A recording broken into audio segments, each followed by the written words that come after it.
actor for a long time. I've done a couple of games, and I've done a lot of motion capture and ADR and all that stuff, but that only serves to make me want to know more. So, I'm heading over to Rouge Entertainment to learn more about what performers go through on a motion capture stage specifically designed for video games. It's a small part of the development process, but it's the part I like the most because I get to be in it.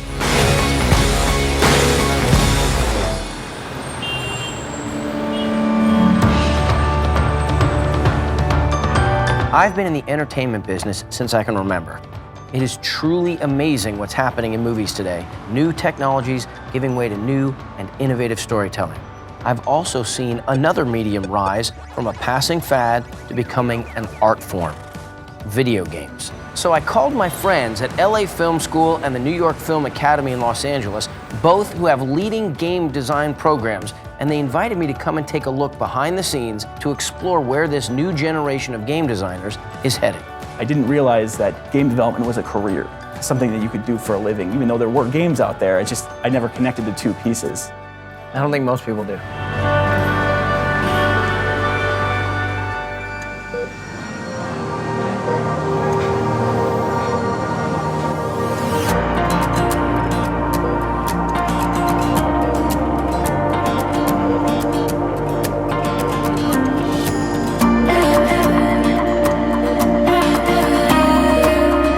Baby Peach, I'm gonna be Yoshi. Yoshi? Mm-hmm, I love Yoshi. Let's go back. How do you like Yoshi anyway? Because he reminds me of my dog. I'm new to this whole side of it. I knew video games were kind of used in hospitals. I was under the impression mainly, just the idea of something else to play. Like, the same way that you give them Monopoly or things like that. But it's cool to actually see they're using them so many different ways. But does video gaming actually really make a difference for them?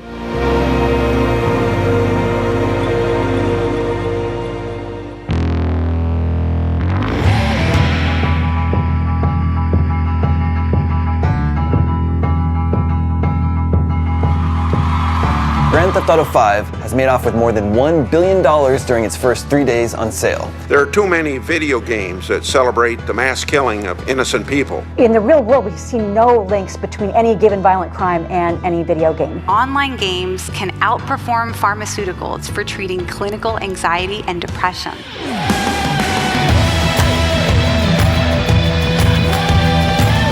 Video games are a cultural experience. It all has to do with not so much the technology, but how the games are experienced and remembered by the people who are playing them. The big fear, I think, when people started gaming a lot was, oh, that's going to take these kids and isolate these people. No, they're actually social with people around the world.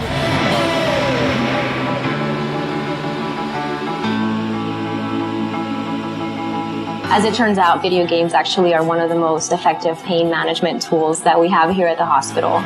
Playing a lot of violent video games leads to an increase in these aggressive thought patterns. Is there evidence to support that violent thought patterns translate into violent behavior? We're not able to find evidence that that type of associative thoughts are predictive of future behavior. You're saying the verdict's out.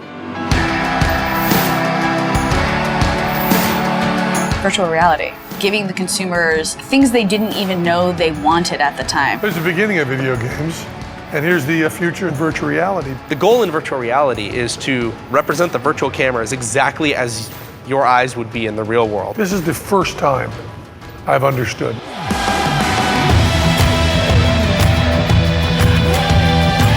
Who could have anticipated where games have come? It was technology when the things ate other little things. But now, holy cats, what an art form. As an actor in a game, when I get deeper into the character, it becomes more natural and more real. And it shows, and you believe it as you're playing the game. Madison Square Garden sold out because of video games. We've grown to over 67 million players every single month. Science has proven video games are good for cognitive abilities. It just teaches you how to problem solve.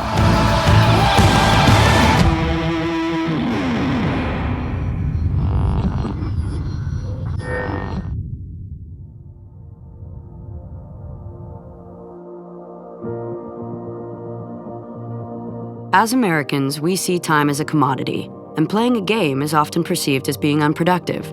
But for sick children stuck in a hospital, time is out of their control. They need something to distract them from their pain and boredom. One great way to alleviate that pain is to get immersed into a good video game.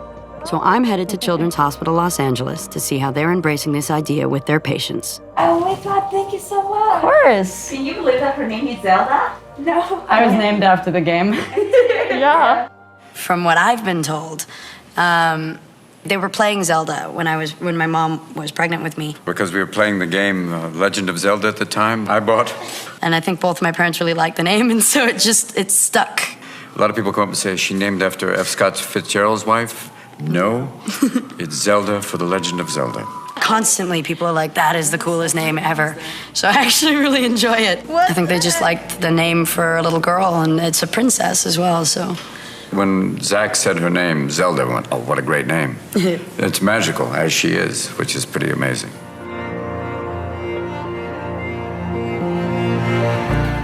Using games as a distraction for dealing with pain and rehabilitation is great, in theory. But with most hospitals' budgets already stretched to the limit, acquiring hardware and software isn't the highest priority. That's where these two organizations come in, Get Well Gamers and Starlight Foundation. Thanks to donations, we get to give some of these kids systems and so many games that they can play with. Tell me a little bit about Get Well Gamers, what it means to you. I was sick a lot as a child myself, and once the hospital that I was in added video games, it was a night and day difference. How did that evolve for you into Get Well Gamers? It's just kind of this obvious, someone needs to do that, so why not us? That's amazing. Started in 2001. You could fit our entire inventory in a cardboard box this big. Well, and I'm guessing that's not the case anymore since No, this is an inventory just for today. Yeah. Get Well Gamers and the Starlight Foundation are a godsend for these kids and their parents. And with some of the biggest game studios supporting them, it's no surprise they're growing by leaps and bounds. Who do you work with a lot? Are there companies that work with you? We get probably about 80% of our donations from ordinary gamers giving us the stuff that they don't use anymore. With so many ongoing donations, individual patients can now have their own game systems inside their room, as opposed to having to share a single unit with many other patients. The kids, even though they can't ever actually meet each other, can still play with each other. And that offers that relationship of, even though they're apart, they're not really separate. That's amazing. This is the bone marrow transplant ward at Children's Hospital Los Angeles. These kids are isolated in their room for months at a time because of their extremely compromised immune systems. That means they can't enjoy the open play areas and have access to games and other things to pass the time. Why don't you tell us a little bit about the Starlight systems and the fun stations and why you guys get to do this awesome thing? The program, the Starlight program, was launched to provide resources to the patients as they recover that kind of make that transition through their treatment just easier to bear. Your systems are special too because they can go to the rooms of kids that can't go to any of the centers, they can't go out with the other kids. They're designed for a specific need, and that is to be the easiest for a patient to engage with. Yeah. So it's not just a tool of distraction. The therapists are using it to engage with their patients and hopefully accelerate the successfulness of treatment. Well, and also I think getting the kids to be okay with even trying to do rehabilitation, getting them to be okay with being there and going through it when it is, for all intents and purposes, an incredibly boring thing, or at least something that for them is painful and boring. That's kind of at the end of the day what Starlight's mission is. That's wonderful.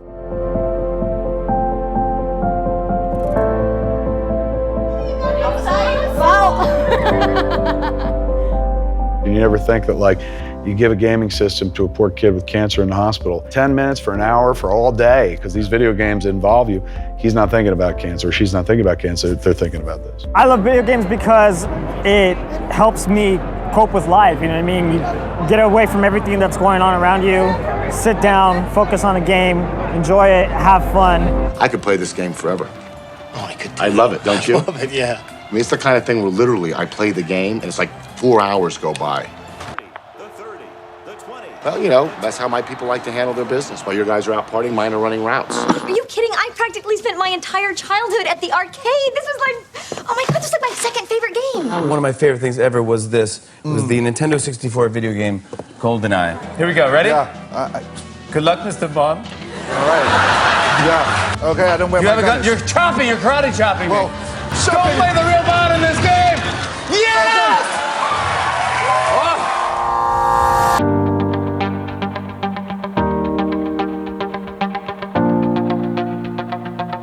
I never thought of game design as a career, which got me thinking. This educational path is so new. I wanted to know, when did it get serious? Whitney Millard is the admissions tour guide at the LA Film School, and she's going to take me around today and show me the campus so I can get an idea of what pursuing a career in game design is all about.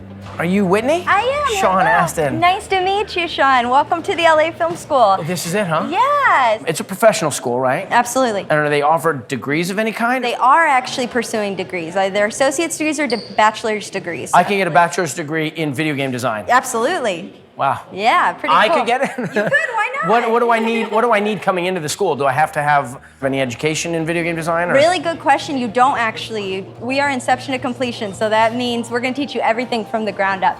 When I was a kid, the typical path of education was something like this: elementary school, middle school, junior high, high school, community college for the basics, and then maybe on to university for one of many career paths. Clearly, there has been a fundamental shift with the inclusion of video games in the education system. Nowadays, before a child begins school, they've been playing video games for years. By the time they go to college, they've already had a lifetime of real-world education in electronic entertainment. A game design professor's job is to draw out this natural intuition and experience and teach these aspiring developers the process of game design. They already know what makes games enjoyable. Now they have to learn how to bring them to market. This looks like a fishbowl of people who are very gifted. Absolutely. So this is our game production lab, and this is where our game students have a good deal of their classes. Cool. Yeah, so we can go check it out. Let's do it. Okay.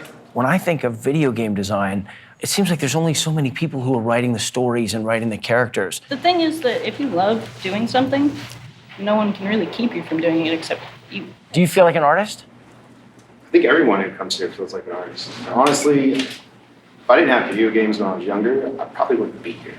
This provides a user experience where you can forget about your actual reality and get by the tough parts in your life. So someday you'll end up helping some other little kid go through That's what I want. Wow. It's like medicine.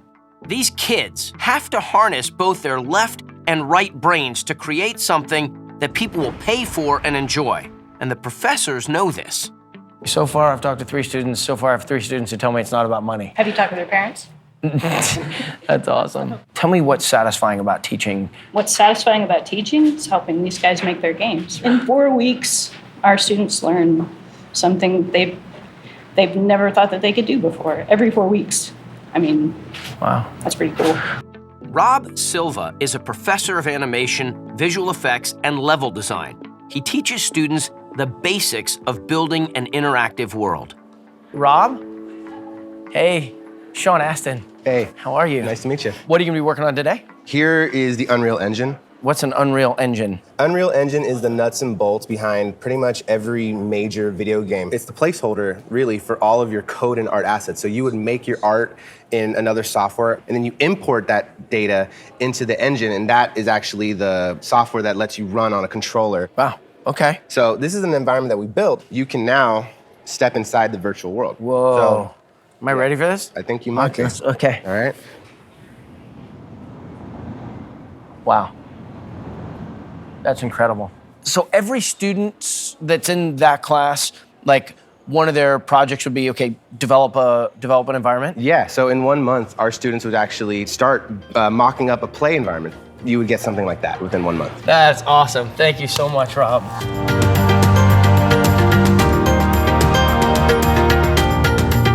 This technology is available to everyone. The nice thing about the industry is that, they're looking for everyone. They're looking for all kinds of people to work for them. It's all free. You can finish a game completely free. My godmother's son went to school to learn video game design. It's not just a pastime. This could be what you do for a living.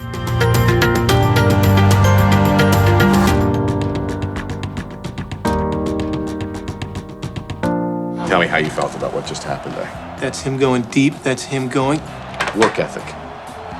Work ethic. Oh. Because I think I'm good enough to figure out how to beat myself. So, tell me, what's the very first thing we do here to get one of these big modern games started? All right, well, first thing we do is turn the system on. Yeah, let's go do that. That's the way to do it. In layman's terms, performance capture records the actor's body and facial movements in a 3D space. It's a lot like a virtual puppet, and the performance of the actor brings the digital puppet to life. Video game characters were animated without motion capture for decades, so this new technology gives designers yet another tool to deepen the experience for the player. And in my book, that's the bottom line. We have 66 cameras on the front of the stage and another 32 on the back, so we have a total of 98 cameras on the stage. You'll see a red light on the front of them that is then reflected off of these little reflective balls that we put all over the body. We take all of those different camera views all around the stage and triangulate what they see to create a 3D dot.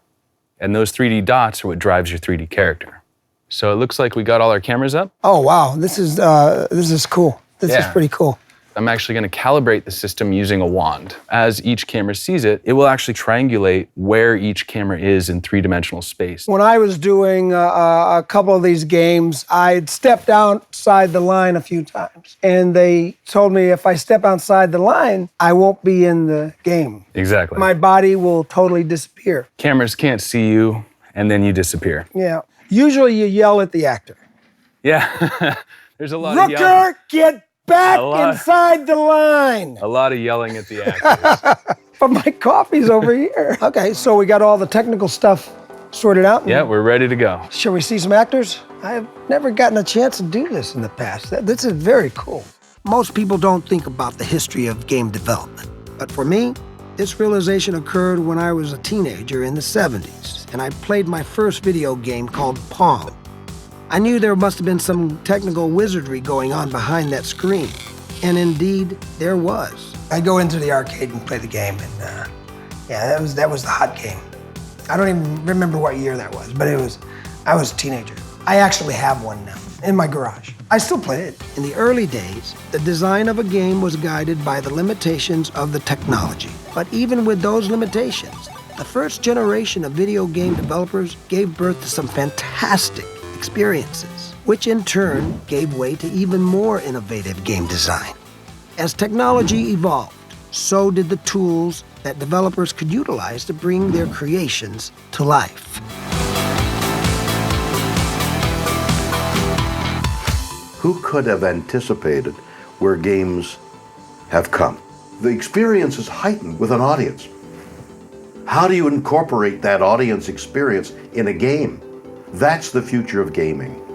3D with a total immersion. It will evolve to that. The future of games is profound. I love video games because it's open to everyone.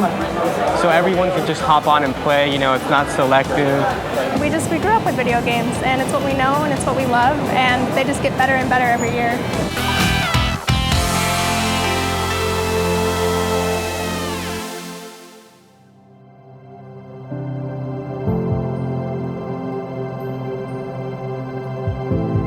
Recovery and rehabilitation are tough, especially for children, so games are the perfect way to pass the time. This is Dr. Jeffrey Gold, who specializes in pain management at the hospital. You work in pain management for the patients. Does video gaming make a difference for them? It captures attention. Mhm. So it can take their mind off and their attention away from their chronic pain symptoms. And distract. A lot of people oversimplify the idea of gaming to be just purely a distraction, but it's more than just distraction alone, but you're actually neurobiologically making an impact on the way that the person is managing those pain signals that are coming in. There was a really nice effect that was shown with adult patients going through chemotherapy infusions, that if they were gaming, that they thought that the time went by a lot faster. They call it a time elapse factor. So we know I've that. had those days. You We know how fast it goes. It's like midnight and you're playing for 8 hours and you say, what? I just started. And so that same thing happens in medical treatment. Distracting the child by allowing them to do something that could draw their attention from what they didn't want to do. Correct. Virtual reality gaming is focusing on immersion so that you have your participant engaged in visual, auditory, sometimes tactile feedback to the point where they feel like they're there. And so when you're that present or that immersed, then your attention and your brain is really focused on that joyous activity, or you might actually be creating your own opioid response, as opposed to being focused on the pain and focused on the pain experience. It's cool to see that they're actually going to get to A, have fun, but B, not be as probably terrified or bored or in pain that they already were. Right. My ultimate outcome is that a child looks forward to getting her blood drawn. Well, right? Imagine that. I won't be one of those, but you can work on that. But imagine that. I mean, that's a possibility that a child could show up to phlebotomy and be less scared. I could actually fully see how that would help because I get really involved in gaming. Yes. And I can imagine a kid being like, oh, wait, so this isn't terrifying. And like flu shots suddenly not becoming as much of an issue for them would be great.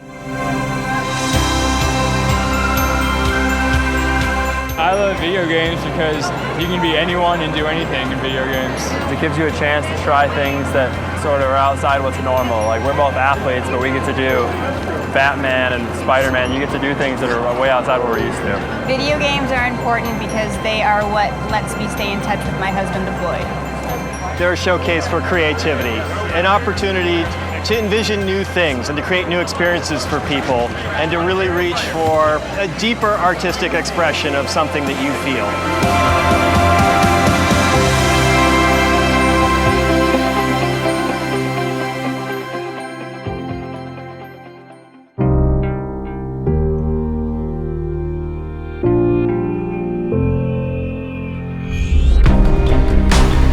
It's not just enlightening, it's incredibly practical to hear these teachers' perspectives on what's important in succeeding in the video game industry.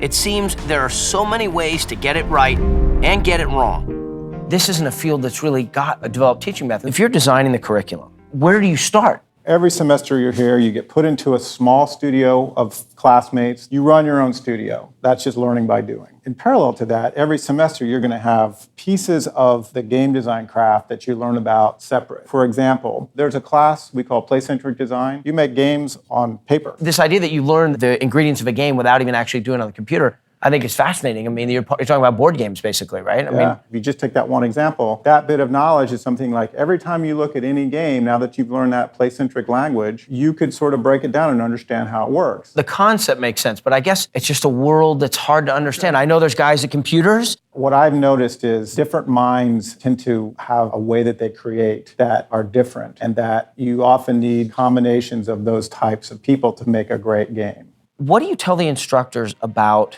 helping develop some of the weaknesses? Is that part of their responsibility? We want to give them those skills that are going to transcend the technology. Core knowledge, that play-centric design I was talking about, that's not going to change. The word game can be translated to a playable system. These students learn everything about playable systems, from theory to rules to procedures, all of the things that make something a playable system. Basically, they learn how to make a game work. Music is an example that comes to mind. You can break down any song into its component parts and understand it at a structural level. So this play-centric approach is a way of breaking down a complex topic, learning to make sense of it, then putting it all back together in a final execution. It is a complex craft that these professors are making more accessible. What's valuable about the school experience? The most common question is, how do I get started? You know, where do I go? School. Yeah, exactly. So a school like this, it can get you started. It can point you in the direction of completely new horizons that you weren't aware of before. What would be your advice to somebody who's got an aptitude for this, but doesn't necessarily know that college is the right thing for them? In an environment such as this, you know, iron sharpens iron. Is that a new video game that you created here in the studio? Maybe it's a good name for one, right? It is, iron sharpens iron. If you put anyone in an environment where, you know, people are passionate, people are excited, they want to learn, like being part of something bigger than what you are, then come to an environment like this and take part of it. It is impossible to deny that the one quality that brings everything together, regardless of what area of focus you have, is this sense of belonging and community.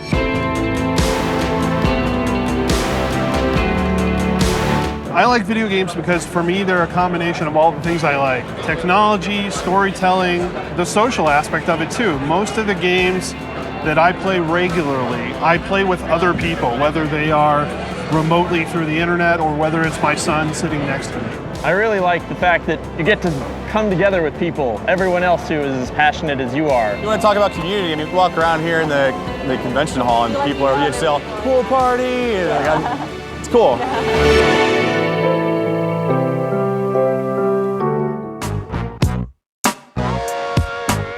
Now, a big thing, obviously, in Grand Theft Auto is driving. That's the big thing. Yep, and there you go. Yep, okay. Player 2 has entered the game. And you got what? Player 2 has left the game. All right, so now let's just kind of drive around, get a feel for it. This is fantastic. Yeah. This is actually how I commute to work.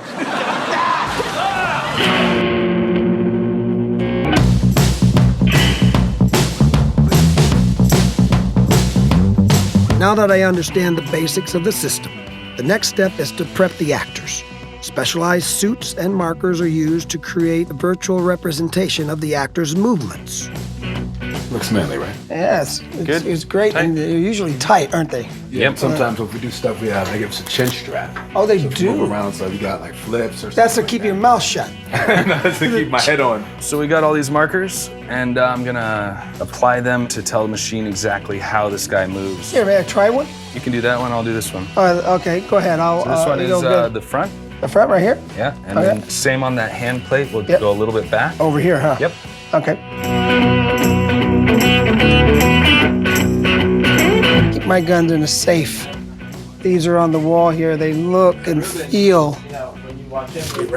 The weight is like the real thing.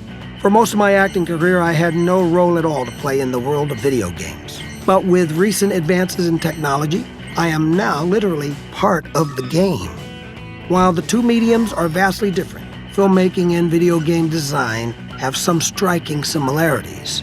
They both start with an idea that turns into a script, which is cast with performers and then brought to life by competent artists. For me, personally, there's really not that much of a difference between acting in a game and acting in a film or on TV. I found it to be very, very similar to being in a beginning actor's class. A beginning actor's class, generally you don't have the prop. You don't have the real thing. When we did my first one, Call of the Dead, for my shotgun, I had just a little stick with markers. We didn't have the real guns at the time. That's what acting's all about. You use this object and you infuse it with the image and the imagination of the real thing and how you hold your body. I've been markering up this guy for the last like 10 to 15 years. Should have just kept it all on. I know, I wish I had like just implants. In motion capture, usually the director's looking for just one solid good take. Film acting, you get, over the shoulder, this shot and this thing, and you can kind of play around in the motion capture realm. They do all that in the post. The other cool part about motion capture, I can play a female, I can play a monster, I can play all these other characters that physically I would never have the opportunity or chance to play. I've been really admiring your weaponry over here against this wall. Can you tell me? Yeah, this is. Is this what y'all use, right? In the mocap world, anything can be a weapon. That's what I keep telling the government. Exactly. This is an MP5 or something like that, right? Yeah. And the hand placement for that, and the hand placement for this shortened pistol grip M16 thing is a lot different.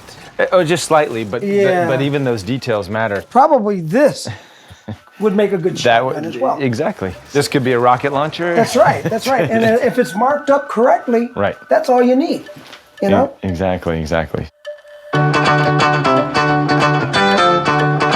I I love video games because we get to immerse ourselves in different worlds that aren't our own, places that, fill us with excitement and adventure, and, there's always something new to see. It gives me the freedom to explore ideas in genres that maybe I wouldn't otherwise get a chance to do. So role-playing games let me play characters that, I could never be in real life. And it's not like I'm becoming that character, it's just like I get to put their shoes on for a few hours at a time. I love video games because you can go on adventures and have friends and go places we always want to.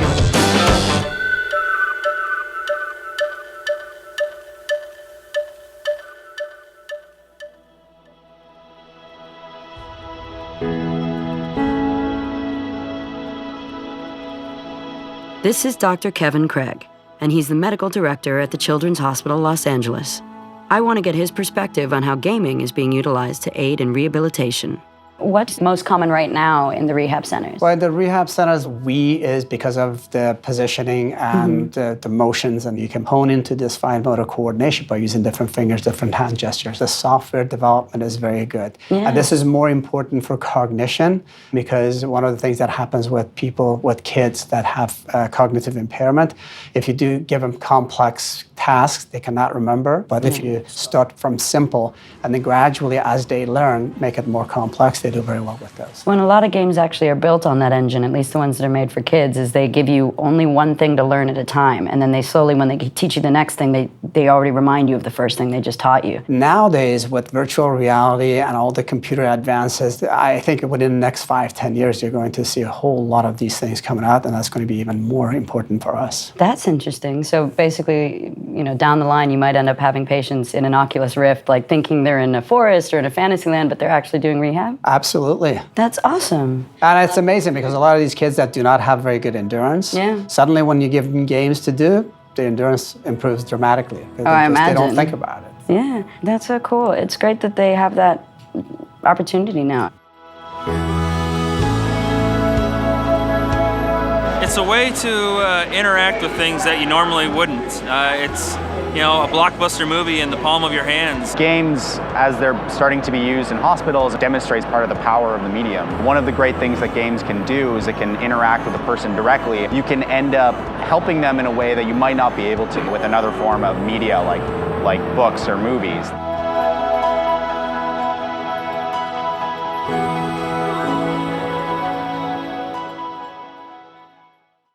You push yourself and push yourself, trying to achieve the impossible, because you know that when that moment comes, that everything you've done up to that moment has prepared you for victory! I can't take credit for it, Mike. I gotta thank these little digital guys with the big hearts. Does it feel good to be a champion? Yeah. Yeah, it feels good to be a champion. Good game. The game is No Man's Sky. We're playing it right over here. So we're in a solar system at the outside edge of space, and we're as you can landing. see, space is full. You could have gone around that. You know you could have gone around that.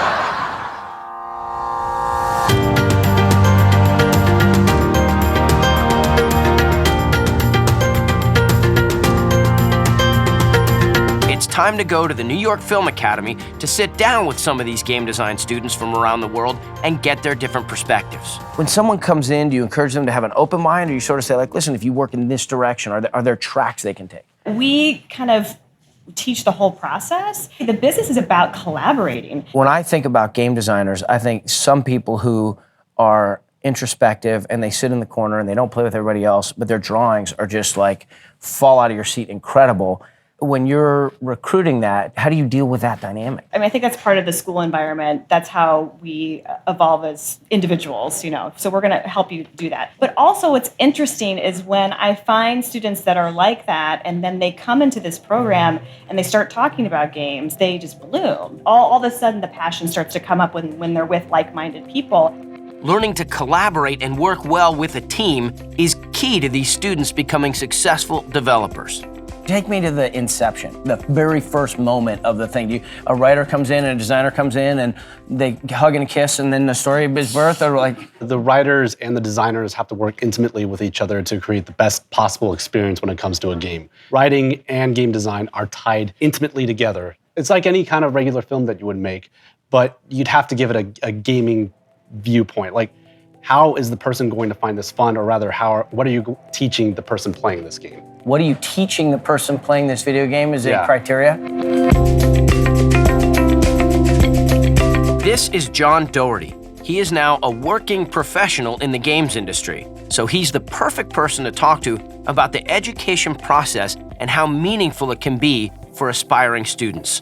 Where does this school fit into the future of game design? They teach about everything, and that empowers people to go out and make games for themselves. And the more people that we have out there making games for themselves, the farther our medium advances because we get a wider depth of artistic expression. Do you have to know as much as the people who are working in your team as they know? I'm a producer. Their expertise far outweighs my expertise in those areas, but I at least have to know the lingo so that I can go and have a more or less intelligent conversation with them about the problems they're seeing. And that's why this program's fantastic. It exposed me to every single part of game production. If my kid wanted to go to this school, after talking to you, I would be 100% behind it. That's like Thank you so much. No problem.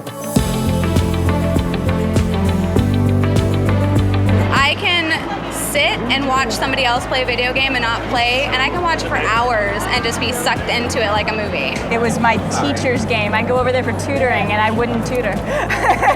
I'd steal her son's console and play Nintendo. I guess first thing that comes to me is Donkey Kong. I remember as a kid spending hours and hours and many dollars on a Donkey Kong machine. You can explain it better. Okay.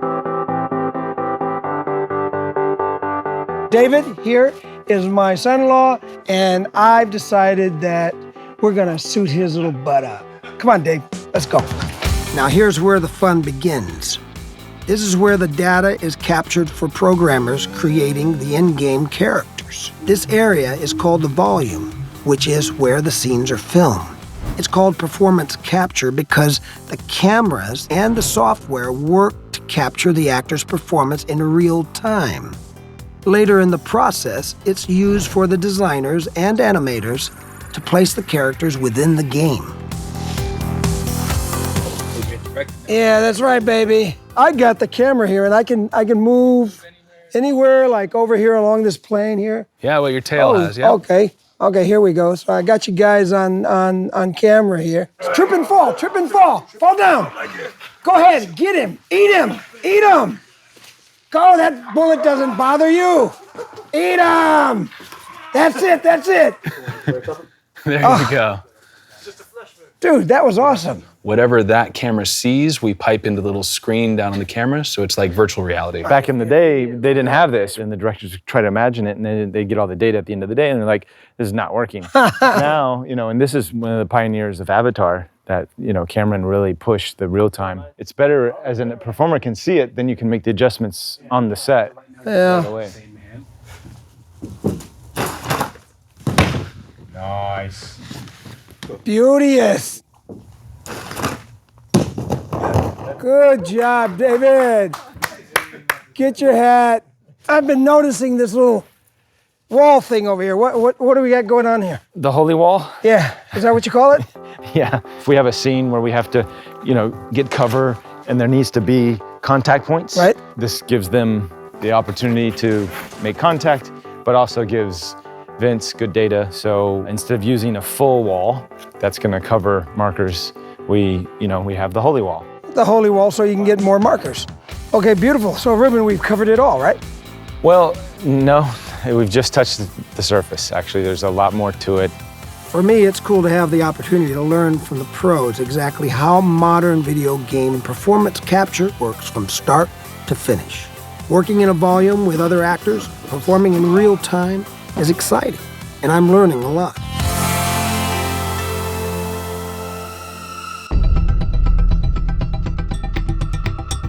I used to play a lot of Pokemon, but thankfully I gave it up. I got over it. I went to Pokemon Anonymous. It was great. Here I am, Merle Dixon and Yandu Danta, and I can't beat this 8-year-old. If I don't take this off, I'm gonna want to live there. My wife's gonna be like, "What? How come you didn't come home?" Like, honey, I was in this other world. Here, have one.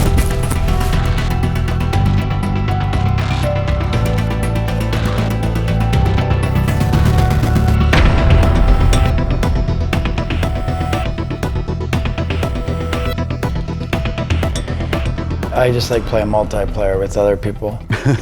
But I love fighting 12-year-old boys. The games of the future will be stimulated by electrical impulse. How do you feel about that? I'm really frightened.